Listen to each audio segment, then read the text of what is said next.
जब भी भारत के सबसे बड़े घोटालों की बात होती है तो एक नाम बिना बुलाए सामने आ जाता है, हर्षद मेहता। लेकिन अगर आप सोच रहे हैं कि यह बस एक स्कैमर की कहानी है तो आप बहुत कुछ मिस कर रहे हो। ये सिर्फ एक आदमी की कहानी नहीं है, ये उस पूरे सिस्टम की पोल खोलने वाली कहानी है जिसे हम आज तक भरोसे से इस्तेमाल करते आ रहे हैं। अब सवाल ये है, हर्षद मेहता ने आखिर किया क्या था और वो कैसे कर पाया? वो जो सबको समझ नहीं आया, वो हर्षद को दिख गया 80 के दशक में भारत की अर्थव्यवस्था बहुत अलग थी। न मोबाइल बैंकिंग थी, न रियल टाइम सिस्टम्स, न ही कोई कड़ा रेगुलेशन। सब कुछ कागजों पर चलता था, लेन देन का, सिक्योरिटी का, लोन का। और इसी कागजी दुनिया में बैठा था एक आदमी जो न सिर्फ कागजों को पढ़ता था बल्कि उनकी कमजोरियों को समझता था। हर्षद मेहता वो कोई सुपर रिच फैमिली से नहीं आया था।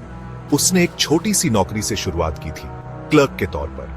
लेकिन जब वो पहली बार दलाल स्ट्रीट पहुंचा तो उसे समझ में आ गया था कि असल खेल तो यहां चल रहा है। उसने खुद को पूरी तरह से शेयर बाजार में झोंक दिया, कंपनी के बैलेंस शीट पढ़े, प्राइस चार्ट्स की चाल समझी और धीरे धीरे एक सफल ब्रोकर बन गया। पर कहानी यहां खत्म नहीं होती, क्योंकि हर्षद केवल प्राइस देखकर ट्रेड नहीं करता था। वो देखता था कि पैसा कहां से आ रहा है और क्यों। उसे ध्यान गया कि बैंक आपस में पैसा उधार देते हैं और इस प्रक्रिया को कहा जाता है रेडी फॉरवर्ड डील। इसमें एक बैंक दूसरे बैंक को सरकारी बॉन्ड गिरवी रखकर शॉर्ट टर्म लोन देता है। अब इस प्रोसेस में एक चीज जरूरी होती थी, बैंक रिसीप्ट, जिसे बीआर कहते हैं। ये उस ट्रांजैक्शन का प्रूफ होता है कि बॉन्ड ट्रांसफर हुआ है। यहीं से शुरू हुआ हर्षद मेहता का असली खेल। हर्षद ने क्या किया? उसने बैंक ए से पैसे उधार लिए और बैंक बी को बीआर दिया, लेकिन वो बीआर असली नहीं थी। वो एक फर्जी डॉक्यूमेंट था जिसमें दिखाया गया था कि सरकारी बॉन्ड ट्रांसफर हो गए हैं, जबकि असल में ऐसा कुछ भी नहीं हुआ था। बैंक बी को लगा कि सब ठीक है, उन्हें गवर्नमेंट सिक्योरिटी मिल चुकी है। बैंक ए को भी लगा कि उनका पैसा काम में लग गया। और हर्षद, उसने वो पैसा लिया और शेयर बाजार में इन्वेस्ट कर दिया। अब जब करोड़ों रुपए हाथ में थे तो हर्षद ने उन्हीं पैसों से शेयर खरीदना शुरू कर दिया जिन कंपनियों में उसकी पकड़ थी या जिनकी वैल्यू वो खुद बढ़ा सकता था। अब सोचिए, जब करोड़ों रुपए का इन्वेस्टमेंट एक ही कंपनी के स्टॉक्स में होगा तो उसके दाम तो ऊपर जाएंगे ही। और जब लोगों ने देखा कि ये स्टॉक्स ऊपर जा रहे हैं तो उन्होंने भी खरीदना शुरू कर दिया। लोगों को लगा कि हर्षद जहां पैसा डाल रहा है वही सही जगह है। इस तरह शेयर की कीमतें और ऊपर गईं और हर्षद ने वहां से और ज्यादा प्रॉफिट कमाया। वो प्रॉफिट जो किसी भी नियम कानून को सीधा तोड़कर नहीं आया था, बल्कि सिस्टम के अंदर रहते हुए लूप होल्स से निकला था। मीडिया का हीरो, मुंबई का रॉबिन हुड, अब वो सिर्फ दलाल स्ट्रीट का ब्रोकर नहीं था, वो बन चुका था एक स्टॉक मार्केट सुपरस्टार।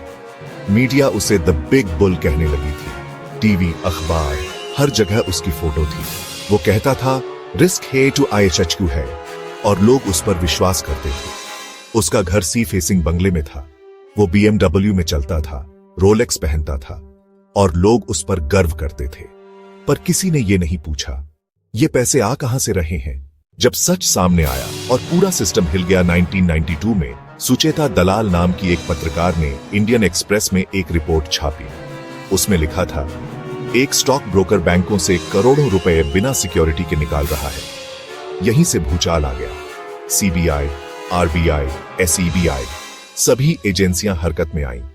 जांच हुई तो सामने आया ये कोई RS 200 करोड़ का मामला नहीं था, ये एक RS 6000 करोड़ का घोटाला था।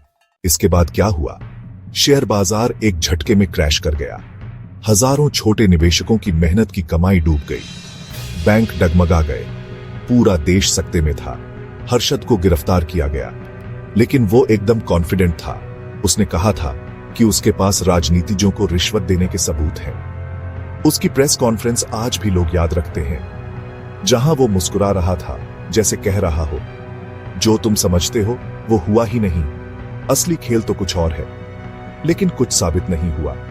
2001 में तिहाड़ जेल में उसकी मौत हो गई। सरकारी रिपोर्ट कहती है दिल का दौरा। और आज भी बहुत लोग मानते हैं कि हर्षद मेहता स्कैमर नहीं था, बल्कि सिस्टम का आईना था।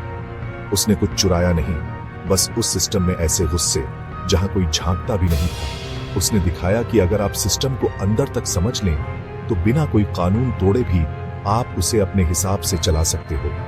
तो ये थी कहानी उस इंसान की जिसे आज भी कोई ठग कहता है, कोई जीनियस और कोई शहीद। लेकिन एक बात साफ है, हर्षद मेहता सिर्फ शेयर बाजार की कहानी नहीं है, बल्कि भारत के आर्थिक सिस्टम की सबसे बड़ी सीख है।